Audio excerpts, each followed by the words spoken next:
Well, welcome back to Music Talk. I'm Dave. Mike. I hope everybody's doing well. This week, we got a good one for you.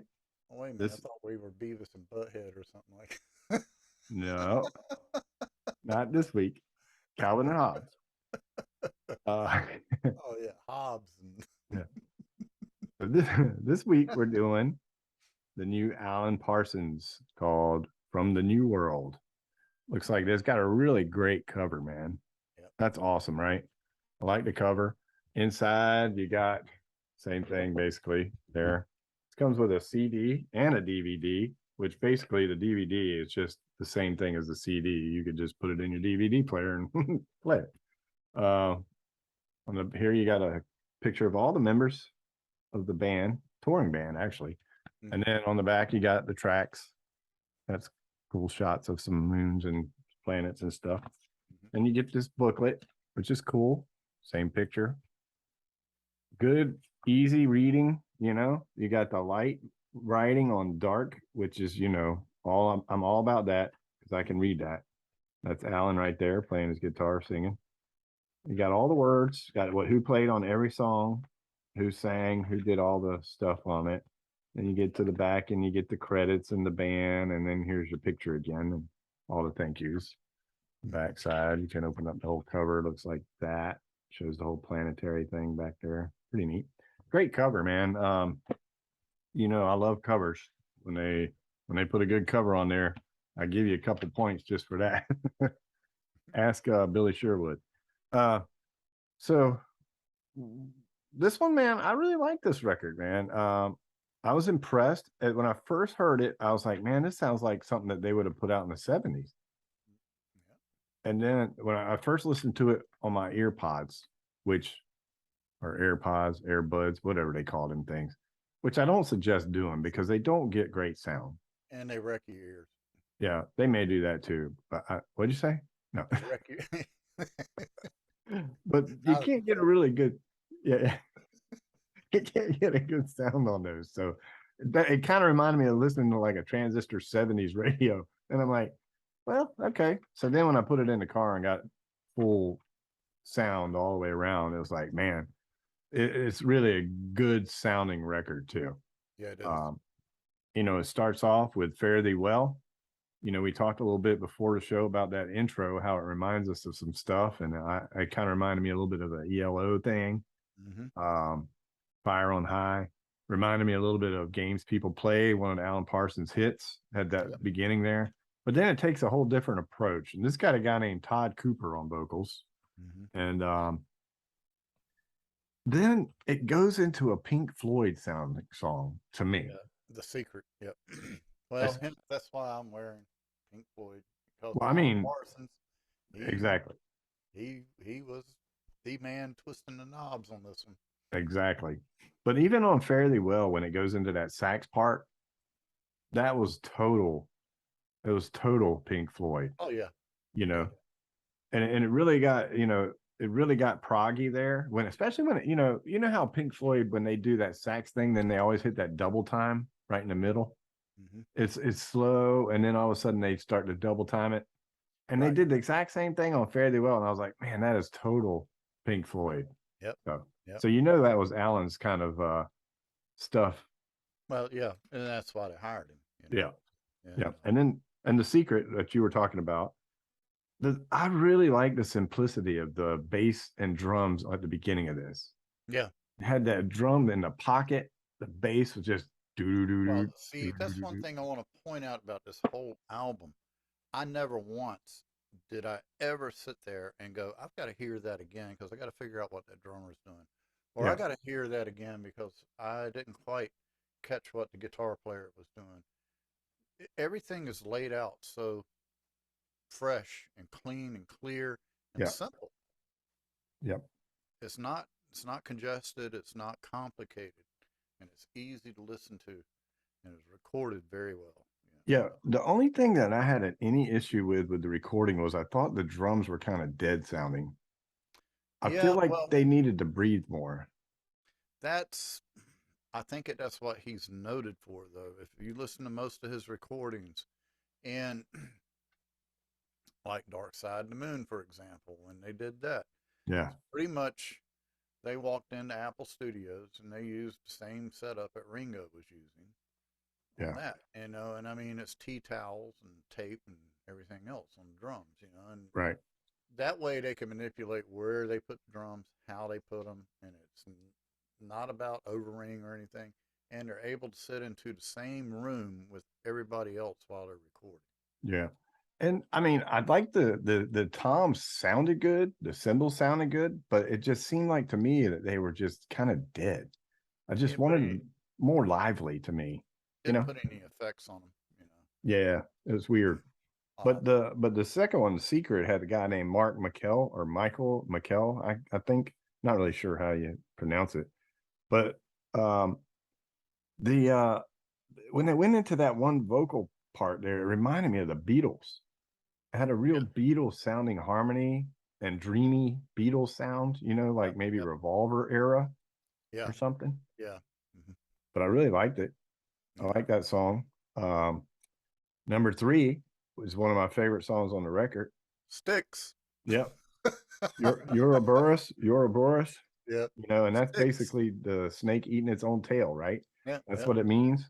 And this whole song's about going around and around, like going upstairs to come back down, and Tommy Shaw on vocals, man, kills it. I'm telling you, Sticks. I'll be amazed if Sticks doesn't pull this out and use it. It's actually better than the last Styx album. And this song was probably better than any of the songs on the last Styx I album. wouldn't Which I doubt it. liked some of the songs on the last Styx album. But this Thanks. was just a great rocker, man. With Tommy Shaw, all he had to do was just go in there and just rip it. Yeah, and he And it did. was great, man. Didn't I he love play Styx guitar anyway. on it too? Didn't he? He didn't do the solo. Let me see if he played anything on it. He might have done some of the backup guitar. Let's see. Yeah, he did no guitar work at all, just And I'm lead and telling you, backing vocals. So I swear the way he was singing when he came back in after the guitar instrumental, it was almost like he had the guitar in his hand and goes, "Yeah," yep, it's like there you go. yeah. And I it mean, does feel that way. And I thought about it too, and I went and checked.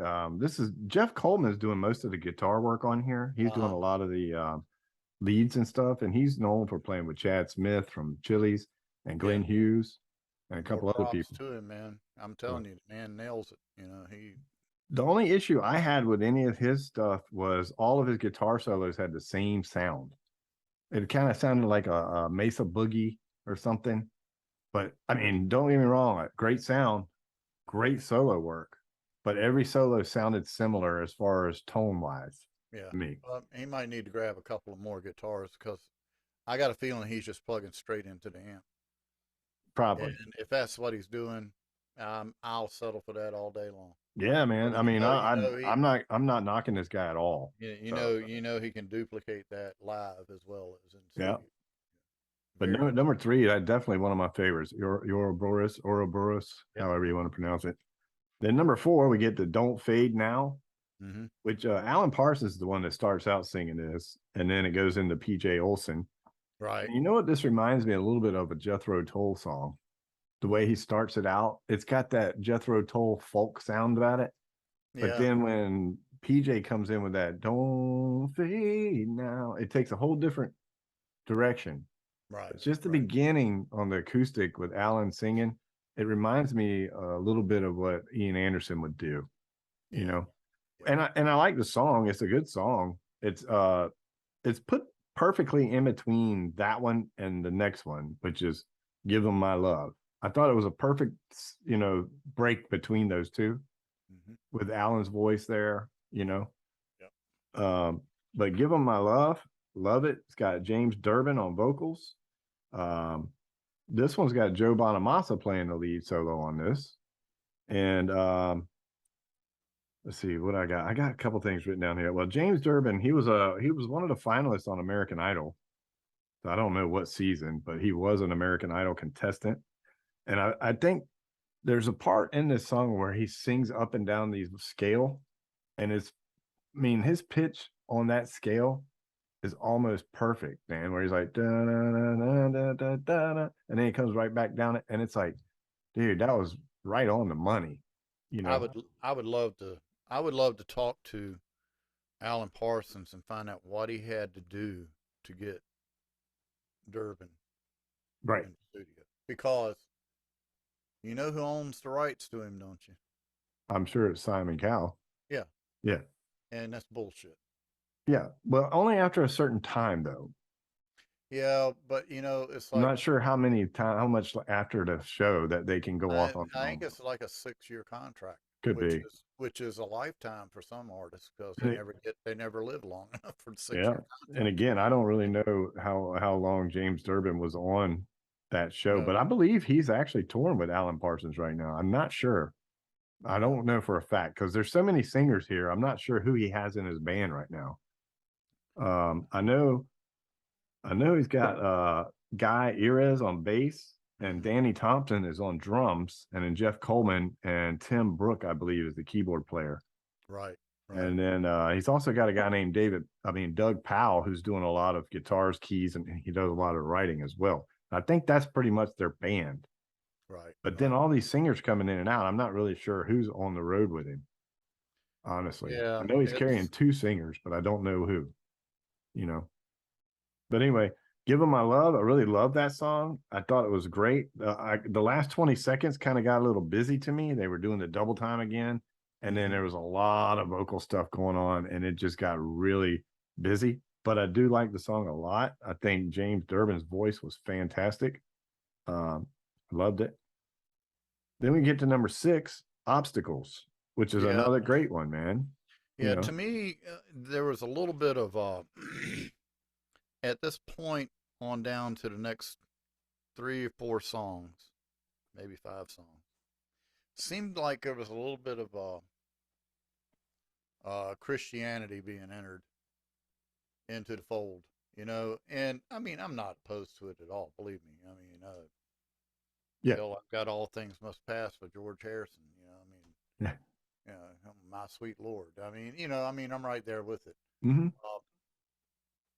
Sometimes I get put off by musical compositions Well, this one here, though, in that vein. I mean, well, uh, obstacles, I can see that a little bit, but to me, it was more about like overcoming, yeah, getting right, past the obstacles, right? yeah, yeah, You know, and this one had Mark McKell again on vocals. And right. to me, it had a really good Beatles sound again, maybe with a little bit of Peter Gabriel, almost like an Mhm. old Genesis, a little Yeah, bit. I think Alan Parsons worked with the Beatles a little bit Well, he's definitely before. got their background vocal work down on this because there's a few times on this record where you'd swear it was some of that Beatles stuff going on, man. I mean, I might be wrong on this, but when they did "Let It Be," the rooftop concert, and all that, I think Alan Parsons was up there on the rooftop. It wouldn't surprise me, man, because I'm telling you, the way he layered these backups and stuff and the dreamy, smooth, wavy vocal work that goes with it, it reminded me so much of late Beatles, Oh yeah, oh yeah, you know. you know, Again, yeah. another reason why I loved it, you know. So hmm then, and I am with you a little bit though, because in this part of the record, all these songs sounded a little more different than the rest of the record. There was like 4 songs right here in a row that weren't quite the same as the rest of the record. I don't know what Right, it is. right. It was almost like a Sunday go to church thing to me. It's what it seemed like. Seemed like I was sitting there waiting Mm-hmm. for the music to end and for the pastor to walk up and Yeah. go, "Hey, great job, man." Yeah. Yeah. So But number no, 7. I mean, I'm just saying. Yeah, I mean, I'm with you. I'm with you. And number 7 is one of my favorite songs also on the record. And this is I Won't Be Led Astray. Right, Now, this has got David Pack on vocals, who was with Ambrosia. right. hmm Okay. And Joe Bonamassa. And Joe Bonamassa does the solo again. And this also has Tim Pierce on guitar that we've seen on Rick Beato.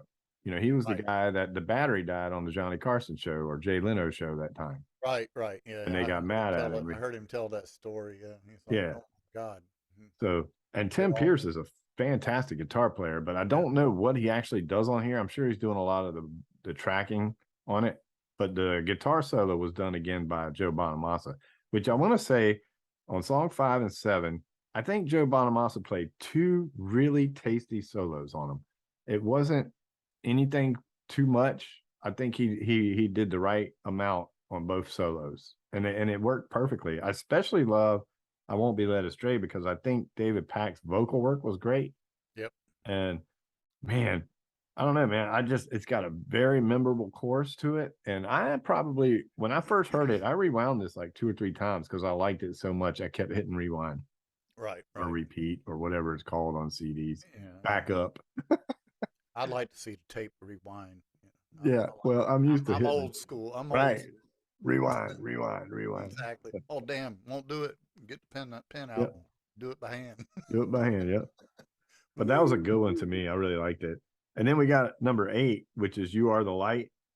And this one was okay. I mean, it wasn't great song, but it was okay. This one had Alan Parsons singing again and Dan Tracy, I believe. Let me see if I'm wrong on that or not. Yeah, Dan Tracy sings on this. Not sure who that is. And it's an okay song. This one I feel like is where you're again with your religious theme here. You Mhm. are the light. This one is definitely part of that, I think. Yeah. Now it could be about a girl, I suppose. Well, But it could be about any. Could be about any side of your walk of life. I mean, yeah, but I took it, and don't get me wrong. I mean, to me, it's between you and God. yeah, That's your relationship. yeah, And I mean, to be able to write songs about it, I love it. I think it's a proper thing to do. yeah, Uh, you know, it's because I, in this instance, I don't feel like it's being force fed. right. You know what I'm saying? I mean, it's up to me. I can turn it off. But Yeah, when you buy an album right out of the gate, it starts going in that direction. yeah, That's as bad as Jehovah's Witnesses knocking on my front door and invading my privacy, yeah, wanting to talk to me about a make believe book, yeah, and yeah. I'm like, I'm sorry, but there you are. Sorry, Doc, but that's my feelings. There you go. So "You Are the Light," it was okay. I didn't really have a whole lot written down on this. The only thing I had for this one was it kind of reminded me of a Little River Band song. Yeah, And it yeah. did have a little catchy chorus to it. So And well, I mean, I think, like I say, the whole album, I was not turned off by any of it. mm, And I want to make that perfectly clear. I mean, yeah. I loved the whole album. Um, Well, I think that at times, to me, though, listening to it from A to Z, it got a little bit on the side of where it was draggy at times. yeah, Because of the same, a little too dreamy at points. yeah, the same effect Yeah, happening. But I mean, so you shut it down, put something else in, and go yeah, back to it. yeah. Well, number 9, "Halos," reminded me of it was either a ripoff of, not a ripoff, but it's got that little digga digga digga digga like the Wall has, you know, Hmm. digga digga digga digga digga digga digga digga, Yeah. daddy's roam across the ocean, digga digga digga digga Yeah. digga digga digga. And then the effects, Excuse everything me. on it were identical to the Wall, you know. So it's like, okay, all right. I thought we were going to hear a remake of it, but then it takes off into a whole nother thing. And you Yeah. got PJ Olson singing this one, and it gets real proggy and spacey in the middle. And it's another good song. I have another star by it. So Yeah. it's a good song. I liked it. Didn't Pink Floyd do The Wall also at Abbey Roads? I don't Wasn't know. Alan Parsons involved in that one too? I would think so. I would Because think he had to be. they were pretty back to back there. Right. Um, Now I don't know if at that time Roger and David were just so hard to work with that nobody wanted to help them out. They might have been like, I don't know, man. Y'all guys want to fight it out. I'll just sit back. But Yeah. some great stuff came out of it. So, and Oh yeah. I want to say that Alan had something to do with some of that. I'm sure they called him in on parts for sure. Um, Yeah. but I don't hold can't. me to it because I really don't know. Y'all can fact check us on that one. Yeah. So I number have not. 10, "Going Home." The only thing I have on this is I hated it. I didn't like it at all. And number 11, a remake of Be My Baby, which is a, you know, Phil Spector's song with what's her name did it? Ronnie. Was it Ronnie Spector? Ronnie Spector, Yeah. yeah. I mean, I know he wanted to honor Phil on this one. Tabitha Fair sings it. She's known for country and gospel, really good singer. I just don't know why that was the song to remake. I just didn't think it fit the Well, record. did they remake it or did they just remix it and put it on the record? I think they did Because a whole retake on it, man. They all played the instruments on there. it So sounded like the original. it You know, really it was did. It cleaned sounded up. a whole lot like it. So I mean, she was dead on with the yeah, I mean, you singing. had all the same people playing all the instrumentation on it. So, they just basically just redid the song their way, which is Oh, exactly the same way it was. And she nailed it for sure. oh And, yeah. I mean, it's not bad. It's just that I would have preferred them do a different one and maybe make it their own. Well, yeah. You know, I I I didn't really I don't need know. to hear it. I found it kind of refreshing after going through the whole dream state and all that, and then you get down to number 11 is "Be My Baby." It's just totally out of left field, but I think it wraps up the whole synopsis. It's like Yeah. he's opening up his arms, like pretty much when you follow the songs down the list, it's like, "Be My Baby." At least they put those two songs on the end, so I don't have to listen to them if I don't want to, because I don't like Right. 10. And I mean, Be My Baby's okay, but I really didn't care for it for the record. So to me, I listened to the 9 songs and then I'm done with the CD. Not saying that they're not worth listening to. Everybody listen to them and make your own opinions. But for me, I was glad they put those two at the end, so I don't have to skip them. I could just cut the CD off. Yeah. So, I honestly, I'm surprised that I was in really liking pretty much the whole album.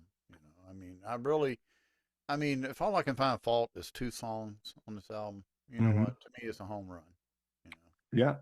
And, because I mean, some of the best artists in the world, even Led Zeppelin, there are a couple of albums they've got that there are a couple songs I really don't care for. I mean, I want to yeah, go, I just want to jump them. You know, right. And I mean, there's a couple you always want to skip on people. And this album, I thought it was a really good put together record. I'll give you my bads and my goods. I thought the guitar solos all sounded the same as far as tone. yeah, With the yeah, when Jeff Coleman played, I mean, when Bonamassa was in there, you had a different tone, obviously, but all of his stuff kind of sounded the same. yeah. The drums to me had a dead sound. I wish they would have been more lively. They sounded good, but they just sounded dead. It was just, it was just there. Does it say Um, anywhere on there what studio he used, it may. or is it his home studio, or I think I don't know. That's a good question, and I should have looked that up more. I was more involved in the people on here. right, right? Of course, he engineered it. It was recorded at Parsonics in Santa Barbara, California. It's Alan Parsons Yeah, studio, Parsonics. yeah. So, yeah, that's it. Looks like pretty much Well, the thing everything. is too, though, I mean, The orchestra was recorded somewhere else, but yeah, we're still looking at the COVID shit too, though. I mean, this is still stuff that was produced during the COVID stuff, so a lot of this was probably bounced around network wise. well, it Uh, looks like most of these people did their vocal work at their own studios.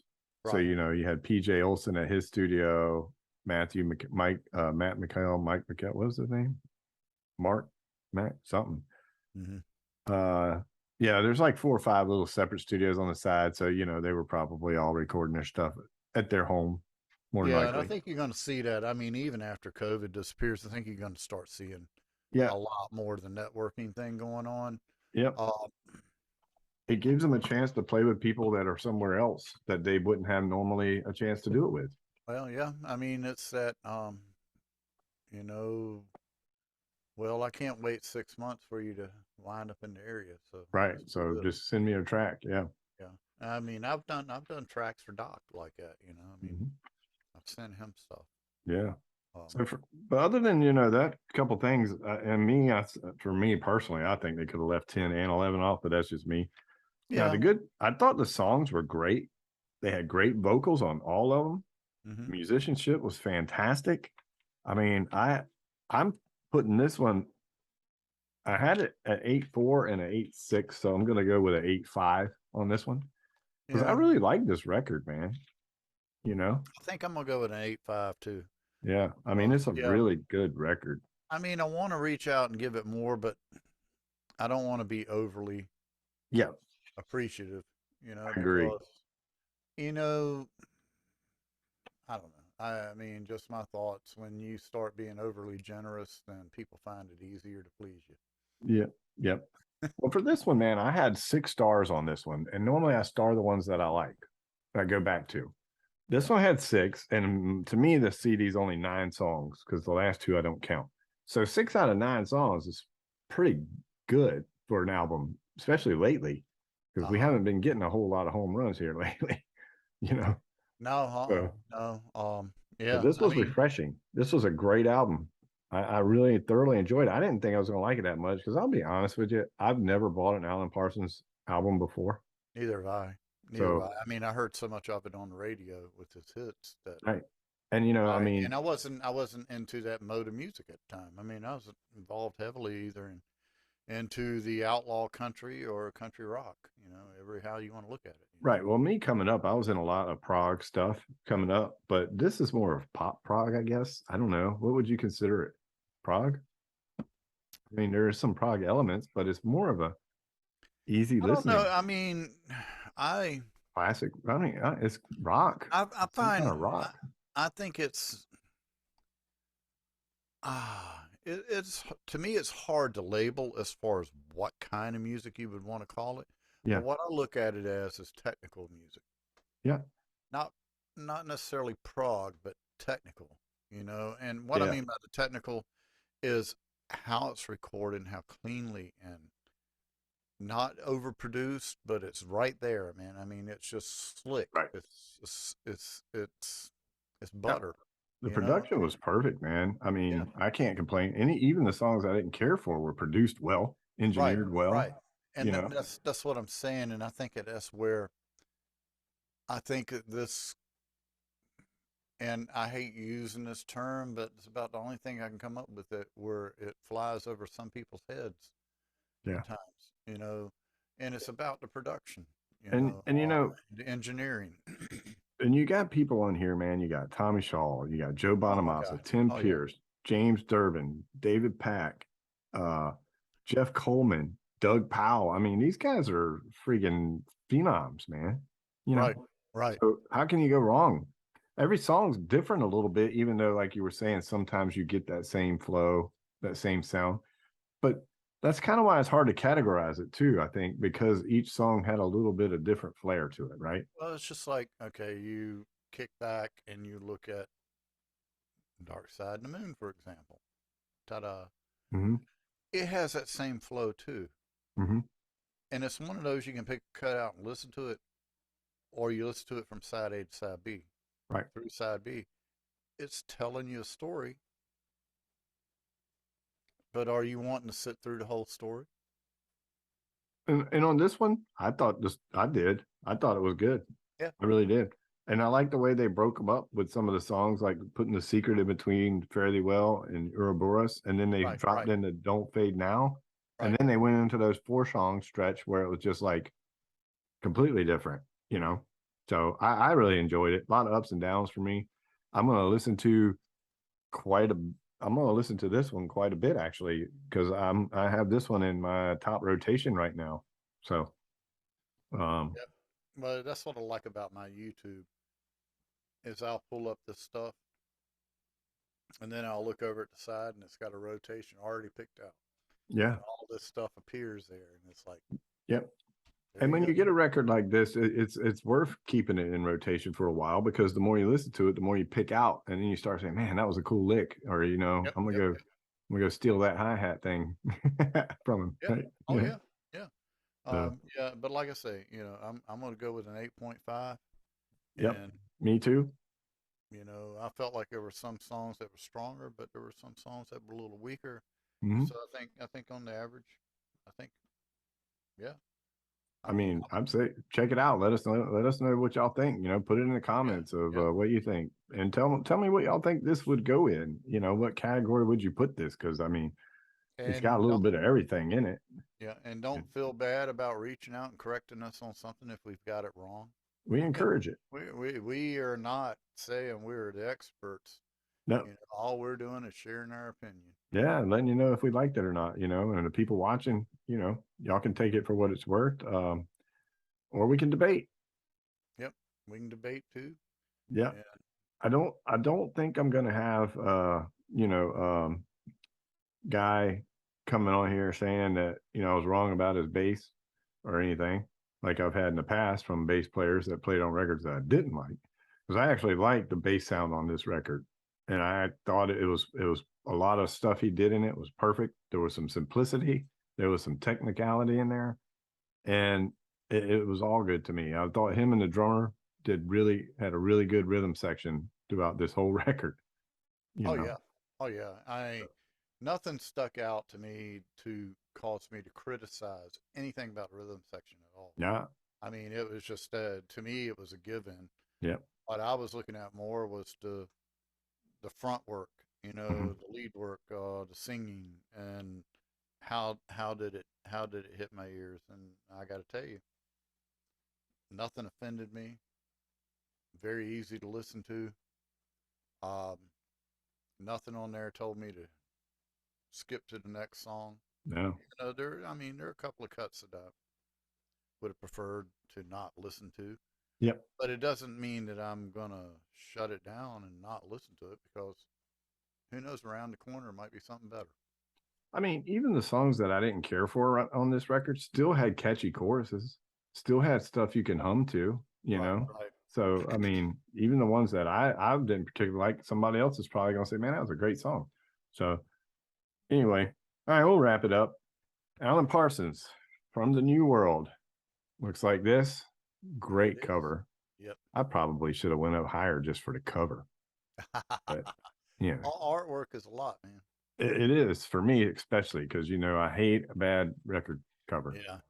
So Yeah. anyway, all right. Well, until next time, y'all stay safe. Peace out. Listen to the music. Let me hit stop. Yeah. Ah, coming off out.